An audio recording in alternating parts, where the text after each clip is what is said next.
En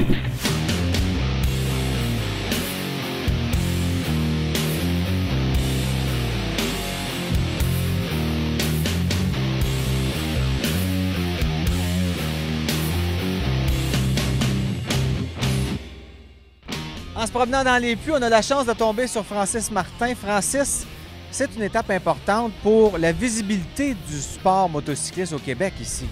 Oui, c'est une étape qui est vraiment importante pour la visibilité.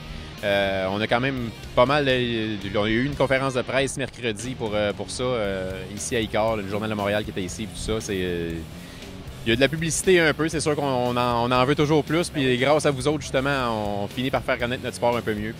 D'en avoir une ronde au Québec, c'est vraiment important. On n'a pas eu à chaque année. De cette année, finalement, ça fait 2 ans en ligne qu'on est au Québec. On est vraiment content de ça. Est-ce que tu es un des seuls francophones? Est-ce que je me trompe? Non, il y en a une couple d'autres. Il y a Kevin Lacombe qui est ici aussi, il y a Jean-François Cyr, il y a moi, puis il y en a... C'est une minorité quand même. Ah, il n'y en a pas beaucoup de francophones aux courses, c'est sûr. Et pourquoi? Est-ce que c'est parce que c'est moins populaire ici que dans le reste du Canada? Non, c'est pas vrai. Ben, un peu moins populaire, oui, mais en Alberta, ils ont la chance d'avoir une série de mini-bikes là-bas. Fait que les jeunes commencent beaucoup plus tôt, puis ça emmène plus de relève. Et nous autres, ici, on n'a pas grand-chose pour les jeunes, pour les partir. On a quand même Raphaël Archambault, on a une couple de jeunes là, qui roulent très, très, très bien, qui réussissent à avoir un budget quand même qui a du bon sens, mais sinon, en Alberta, ils sont mieux organisés que nous autres pour ça. D'accord. On commence à s'organiser. Toi, tu as commencé comment? Moi, j'ai commencé en motocross quand j'étais plus jeune. Après ça, j'ai commencé le circuit routier, moi, avec Fast. Dans le temps, il y avait un championnat d'école. Puis je l'avais fait. Puis après ça, Michel Mercier m'avait donné un coup de main à starter ma carrière, finalement. Mais c'est difficile. Je connais quelques gars comme toi qui tentent l'expérience. Les gens qui se rendent là, dans la Ligue nationale de la course de moto, il y en a peu. C'est difficile. Il n'y en a pas beaucoup qui réussissent à faire une carrière là-dedans. C'est vraiment difficile de percer. Il faut investir beaucoup d'argent au début. Moi, j'ai été un peu chanceux. J'avais des bons contacts. C'est sûr que ça prend un peu les contacts, ça prend un peu l'argent, ça prend de l'aide, puis un peu de chance à travers de ça. Puis finalement, moi, ça a bien tombé. Là. Oui. Puis j'ai quand même eu des pas pires résultats aussi qui m'a toujours gardé sa map. Mais non, c'est assez difficile de percer. Ouais. Bon, pour les gens qui regardent ça, qui ne connaissent pas les courses, il faut dire que c'est extrêmement demandant physiquement. Toi, tu t'entraînes combien d'heures par semaine pour ça? Je dois m'entraîner un 15 heures par semaine facile, mais peut-être même un petit peu plus. Beaucoup de cardio, un petit peu au gym aussi, puis l'entraînement en motocross. Puis, on du vélo? Du vélo, ça j'en fais quand même pas mal aussi. Du vélo de route. Et pourquoi c'est si exigeant? Est-ce que c'est le départ? Est-ce que c'est l'endurance de tourner plusieurs tours? Bien, nous autres, nos fins de semaine sont souvent sur 4 jours. On roule le jeudi, vendredi, samedi, dimanche. Rendu au dimanche, quand il fait à peu près 30 degrés en plein été, avec un saut de cuir, un casse à la tête, tout ça, c'est vraiment dur de garder la concentration. Tandis que quand on est en forme, c'est beaucoup plus facile de rester sharp. Et quand on atteint un niveau comme ça, de courir pour une écurie connue comme BMW, je pense que ça te facilite un peu le travail aussi en termes de mécanique. Tu n'as pas vraiment à trop travailler la mécanique. Non, c'est sûr que moi, je travaille plus vraiment ces motos. C'est Patrice Goyette, un gars qui courait qui courait dans le temps, dans les années 80.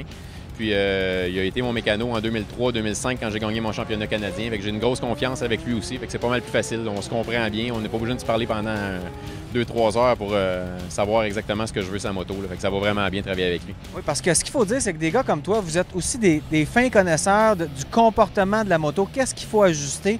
Quand tu vas faire quelques tours, tu reviens. De quoi vous parlez? Bon, on parle du coin qui est le pire, finalement. Là. On essaie de travailler le coin.